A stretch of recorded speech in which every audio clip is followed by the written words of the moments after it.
رجب کے مہینے کے اندر کچھ لوگ کنڈے جو ہے وہ بناتے ہیں. کنڈوں کی حیثیت کیا ہے, اس کا تاریخی پس منظر کیا ہے؟ تو لوگ کہتے ہیں کہ ہم کنڈے 22 رجب کو اس لیے بناتے ہیں کہ تاکہ امام جعفر صادق رحمہ اللہ کو اس کا ثواب ہم ایصال کر سکیں. ان کی ایصال ثواب کے لیے ہم 22 رجب کو کنڈے بناتے ہیں.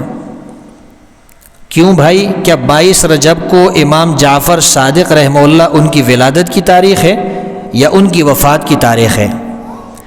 جب ہم تاریخ کے اوراق کو گردانتے ہیں تو ہمیں پتہ چلتا ہے کہ امام جعفر صادق رحمہ اللہ کی ولادت کی تاریخ سن 80 یا 83 ہجری کے اندر رمضان کے مہینے میں ہوئی ہے.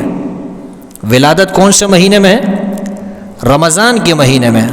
اور امام جعفر صادق رحمہ اللہ کی جو تاریخ وفات ہے وہ شوال کے مہینے کے اندر ہے. امام جعفر صادق رحمہ اللہ کی تاریخ وفات کب ہے؟ وہ شوال کے مہینے میں. ولادت رمضان کے مہینے میں ہوئی ہے اور وفات وہ شوال کے مہینے میں ہوئی ہے. تو رجب کے مہینے میں تو نہ ان کی ولادت ہے اور نہ رجب کے مہینے میں ان کی تاریخ وفات ہے. تو پھر سوال یہ ہے کہ پھر یہ 22 رجب کو کنڈے کیوں بنائے جاتے ہیں؟ بات یہ ہے کہ 1906 کے اندر ہندوستان کا ایک شہر ہے جس کو رامپور کہا جاتا ہے. آپ نے یہ نام شاید سنا ہوگا. رامپور کے اندر کچھ دشمنان اسلام نے، صحابہ سے بغض اور نفرت کرنے والوں نے، جو امیر معاویہ رضی اللہ تعالیٰ عنہ کے ساتھ بغض رکھتے تھے، انہوں نے اس 22 تاریخ کا انتخاب اس لیے کیا کنڈے بنانے کے لیے کہ 22 تاریخ کو حضرت امیر معاویہ رضی اللہ تعالیٰ عنہ کی تاریخ وفات ہے. 22 رجب کو کس کا انتقال ہوا ہے؟ حضرت امیر معاویہ رضی اللہ تعالیٰ عنہ کو. انہوں نے اس تاریخ کو کنڈے اس لیے بنائے تاکہ ہم امیر معاویہ رضی اللہ تعالیٰ عنہ کی وفات کی تاریخ پر خوشی منائیں. سوال یہ ہے کہ امیر معاویہ رضی اللہ تعالیٰ عنہ سے بغض کی وجہ کیا ہے؟ بغض کی وجہ یہ ہے کہ حضرت ابو بکر صدیق رضی اللہ تعالیٰ عنہ کی خلافت کا زمانہ آتا ہے تو اسلام پھیلتا جاتا ہے. حضرت عمر رضی اللہ تعالیٰ عنہ کا زمانہ آتا ہے، اسلام پھیلتا جاتا ہے. 22 لاکھ مربع میل تک جو ہے اسلام پھیلا. یہ آپ کا افغانستان، یہ آپ کا انڈیا، بنگلہ دیش، پاکستان، یہ کئی ممالک جب آپ ملاتے ہیں تب جا کے یہ 22 لاکھ مربع میل بنتا ہے. اتنی انہوں نے یہ ہے اسلام کو وسعت دی، سلطنت جو ہے اس کو وسعت دی گئی، فتوحات ہوتے چلے گئے. جب حضرت عثمان رضی اللہ تعالیٰ عنہ کا زمانہ شروع ہوا تو فتنوں کا دور شروع ہو گیا اور یہ فتنے چلتے گئے. حضرت علی کے دور میں بھی یہ فتنے تھے. حضرت عثمان رضی اللہ تعالیٰ عنہ شہید کیے گئے، حضرت علی رضی اللہ تعالیٰ عنہ کو شہید کیا گیا، حضرت عمر رضی اللہ تعالیٰ عنہ کو شہید کیا گیا، حضرت حسین رضی اللہ تعالیٰ عنہ کو شہید کیا گیا، حضرت حسن رضی اللہ تعالیٰ عنہ کو شہید کیا گیا. یہ فتنے چلتے گئے تو فتوحات کا جو دروازہ کھلا ہوا تھا وہ دروازہ بند ہو گیا. جب حضرت امیر معاویہ رضی اللہ تعالیٰ عنہ کی خلافت کا زمانہ آتا ہے تو وہ جو فتوحات کا دروازہ بند ہو گیا تھا، امیر معاویہ نے اس دروازے کو پھر کھول دیا، فتوحات اور زیادہ جو ہے پھیلتے گئے.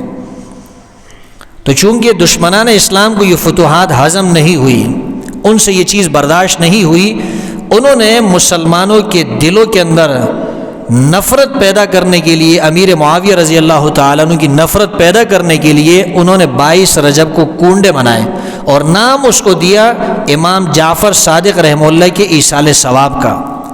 اس لیے کہ مسلمانوں سے اگر آپ یہ کہیں گے کہ فلاں صحابی سے ہمیں نفرت ہے، ان کے انتقال پہ ہم خوشی منا رہے ہیں، تو مسلمان تو صحابہ سے محبت کرتے ہیں، مسلمان تو صحابہ کے خلاف ایک حرف برداشت نہیں کر سکتے. تو کنڈے جو ان کی خوشی کے ان کی وفات کی خوشی میں بنائے گئے، اس کو مسلمان کیسے برداشت کر سکیں گے؟ اس لیے اس کو نام دیا کہ یہ امام جعفر صادق رحمہ اللہ کے ایصال ثواب کے لیے ہم بناتے ہیں. ورنہ یہ سوال ہے جو لوگ کنڈے بناتے ہیں، آپ ان سے پوچھیں کہ بھئی 22 رجب کو تو حضرت امام جعفر صادق رحمہ اللہ کی ولادت کی تاریخ بھی نہیں ہے، وفات کی تاریخ بھی نہیں، پھر اس تاریخ کو کنڈے کیوں بنائے جاتے ہیں؟ اب آپ کے ذہن میں سوال پیدا ہوگا کہ اگر یہ امام جعفر صادق رحمہ اللہ کی ایصال ثواب کے لیے نہیں، حضرت امیر معاویہ رضی اللہ تعالیٰ عنہ کی وفات پر خوشی منائی جا رہی ہے، تو پھر اتنے مسلمان کیوں کنڈے بناتے ہیں؟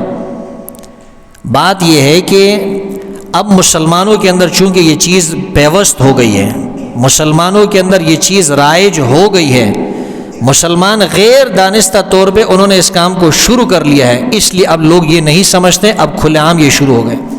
ورنہ تو کنڈوں کی ابتدا جو ہوئی تھی یہ چھپکے سے ہوئی تھی، فجر کی نماز کے بعد خفیہ طور پہ گھر کے اندر کنڈے جو ہے وہ تقسیم کر دیے جاتے، گھروں میں کھلا دیے جاتے تاکہ مسلمانوں کو پتہ نہ چلے۔ ظاہر سی بات ہے ہم تعلیم سے پیچھے ہیں، قرآن حدیث سے دور ہے، خود ہم تحقیق کرتے نہیں، خود مطالعہ کرتے نہیں، قرآن کو پڑھتے نہیں، حدیث کو پڑھتے نہیں، اس لیے ہمارے اندر وہ چیزیں رائج ہو جاتی ہیں۔ ہم ایصال ثواب کے منکر نہیں، ہم ایصال ثواب کے قائل ہیں، ایصال ثواب کو مانتے ہیں، لیکن بات یہ ہے کہ ہو تو یہ چیز ایصال ثواب کے لیے تب اس کو مانیں گے۔ اگر وہ صحابہ کے خلاف سازش ہو تو ہم ایسی چیز کو نہیں مان سکتے، اس کو ہم ایصال ثواب کا نام نہیں دے سکتے۔ قرآن کے اندر کنڈوں کا کوئی ذکر نہیں، احادیث کے اندر کنڈوں کا کوئی ذکر موجود نہیں، کیونکہ امام جعفر صادق رحمہ اللہ کب آئے ہیں؟ امام جعفر صادق رحمہ اللہ کی ولادت ہی 80 یا 83 ہجری کی ہے، رسول اللہ صلی اللہ علیہ وسلم سن 10 ہجری کے اندر دنیا سے تشریف لے گئے، تو صحابہ کے زمانے میں یہ چیز موجود نہیں تھی، رسول اللہ صلی اللہ علیہ وسلم کے زمانے میں موجود نہیں تھی، قرآن کے اندر اس کا تذکرہ موجود نہیں، احادیث میں اس کا تذکرہ موجود نہیں۔